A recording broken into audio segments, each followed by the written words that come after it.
I'll call you later.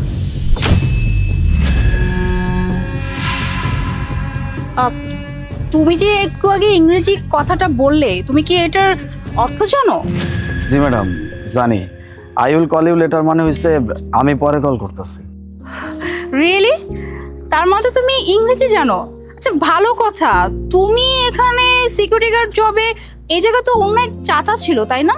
ওই আপনি আমার আব্বার কথা কইতেছেন। আমার আব্বা এই জায়গায় চাকরি করতো, আমি আব্বার পরিবর্তে এই জায়গায় চাকরি করতে এসেছি। আসলে আব্বাই অনেক অসুস্থ, তো ডাক্তার কইছে এখন কোনো কাম কাজ না করতে, বেড রেস্টে থাকতে কইছে। এই জন্য আর কি আব্বার পরিবর্তে আমি এসেছি। ও আচ্ছা, ভালোই লাগলো তোমার কথা শুনে যে তুমি তোমার বাবার জন্য এতটা ভাবতেছো, মানে তুমি তোমার বাবার জায়গায় তুমি কাজ করতেছো।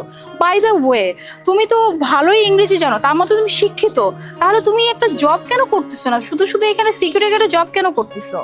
জি ম্যাডাম, আমি শিক্ষিত, ইঞ্জিনিয়ারিং পাস করছি ম্যাডাম। একটা কোম্পানিতে সফটওয়্যার ইঞ্জিনিয়ার হিসেবে চাকরিও করতাম, কিন্তু হঠাৎ করে কোম্পানিতে একটা ধস নামলো। একসাথে পুরো 300 কর্মীরে ছাঁটাই করে দিছিল, এর ভিতরে আমিও একজন। তারপর থেকে আরো 9 মাস বাড়িতেই বসে ছিলাম। অনেক জায়গায় চাকরির চেষ্টাও করছিলাম ম্যাডাম, কিন্তু হয় নাই। ওই যে আমার তো আর মামুর জন নাই, মামা কাকা ছাড়া তো এখন চাকরি বাকরি হয় না। এর মধ্যে আব্বা আবার অসুস্থ হয়ে পড়ল, তাই আর 7-5 কোনো কিছু চিন্তা না কইরা সোজা বাপের জন্য এই জায়গায় চাকরি করতে হয়ে পড়ছি। এখন যদি বাপের পাশে আমি না খাড়াই, তাহলে কে খাড়াইব কোন? ম্যাম, আমাদের তো মিটিংয়ে যেতে অনেক লেট হয়ে যাচ্ছে। আমরা যদি টাইম মতো অ্যাটেন্ড না করতে পারি তাহলে তো অনেক প্রবলেম হয়ে যাবে, আমাদের ডিলটা ক্যান্সেল হয়ে যাবে। একটু ওয়েট করো, দেখতে পাচ্ছ না আমি কথা বলতেছি?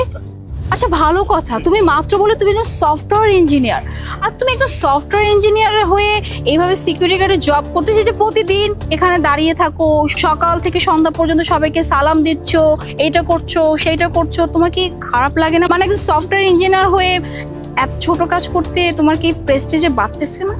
না ম্যাডাম, আমার কাছে সব কামই সমান, কাজকর্মরে কোনোদিন ছোট করে দেখতে নাই ম্যাডাম। আমার যদি এর থেকেও নিচু পদের কোনো কাজ করতে হয়, আমি করতে পারবো। আমি যে একজন সফটওয়্যার ইঞ্জিনিয়ার হিসেবে নিজের পরিচয় দিতে পারি, এটা কার জন্য ম্যাডাম? আমার বাপের জন্য। আমার বাপে এই জায়গার দারোয়ানের চাকরি কইরা আমার এত বড় করছে, মানুষের মতো মানুষ করছে, আমার পড়াশোনা করাইছে। আজকে আমি নিজের একজন সফটওয়্যার ইঞ্জিনিয়ার হিসেবে পরিচয় দিতে পারি, আর সেই মানুষটার জন্য আমি এতটুকু করতে পারবো না ম্যাডাম? আল্লাহ আমার আব্বারে বাঁচায় রাখুক, আমার আব্বার জন্য আমি সবকিছু করতে পারি ম্যাডাম। আমার আব্বা যতদিন অসুস্থ থাকবো, আমি ততদিন পর্যন্ত যদি এই জায়গায় একটা দারোয়ানের চাকরিও আমার করা লাগে, আমি করব। তাই ম্যাডাম, ইচ্ছা আছে একটা ভালো চাকরি করার। যখন আমার একটা ভালো চাকরি হয়ে যাবো, তখন আব্বারেও আর এই জায়গায় দারোয়ানের চাকরি করতে দিব না। আমি নিজেও একটা ভালো চাকরি করে পুরো সংসারটা নিজে চালাবো। আমার জন্য দোয়া করেন ম্যাডাম। বাহ, তোমার কথা শুনতে বেশ ভালো লাগলো। মানে তুমি তোমার বাবার প্রতি এত শ্রদ্ধা বোধ দেখাচ্ছ, মানে তোমার বাবার জন্য তুমি একজন সফটওয়্যার ইঞ্জিনিয়ার হওয়া সত্ত্বেও তুমি এখানে সিকিউরিটি গার্ডে জব করতেছো। ইভেন তুমি এটা বলতেছো যে কোনো কাজই ছোট না। ভালোই লাগলো তোমার কথা শুনে। আচ্ছা, বাই দ্য ওয়ে, তুমি কি জানো এটা কি কোম্পানি? না তো ম্যাডাম। এটা হচ্ছে একটা আইটি ফার্ম। কি কইতেছে ম্যাডাম? আচ্ছা, এটা আইটি ফার্ম? তাহলে তো অনেক ভালো কথা ম্যাডাম, আমি তো তাহলে সঠিক জায়গায় আছি। Exactly, you are in the right place. আর সব থেকে ইন্টারেস্টিং ব্যাপার কি জানো? আমাদের অফিসে একটা সফটওয়্যার ইঞ্জিনিয়ারের ভ্যাকেন্সি খালি আছে। আর তুমি তো বেশ এক্সপিরিয়েন্স একজন লোক, মানে তোমার এক্সপিরিয়েন্স আছে, প্লাস তুমি অনেক সৎ একজন মানুষ। ইভেন তোর পার্সোনালিটি আমার খুব ভালো লেগেছে, কারণ তুমি কোনো কাজকে ছোট মনে করো না।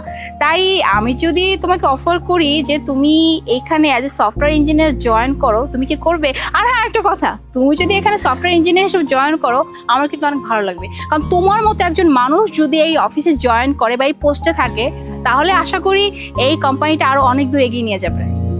জি ম্যাডাম, আমি যে আপনারা কি বলে ধন্যবাদ দিব ম্যাডাম, আমি বুঝতে পারতেছি না। তো ম্যাডাম, আমি আপনার এতটুকু কথা দিতে পারি, আপনি আমার উপরে যে আশাটা করছেন, যে ভরসা করছেন, এটা আমি কোনোদিন বিফলে যাইতে দিব না। আমি আমার সর্বোচ্চ দিয়ে চেষ্টা করবো ভালো করার। আপনি আমার জন্য দোয়া রাখেন ম্যাডাম।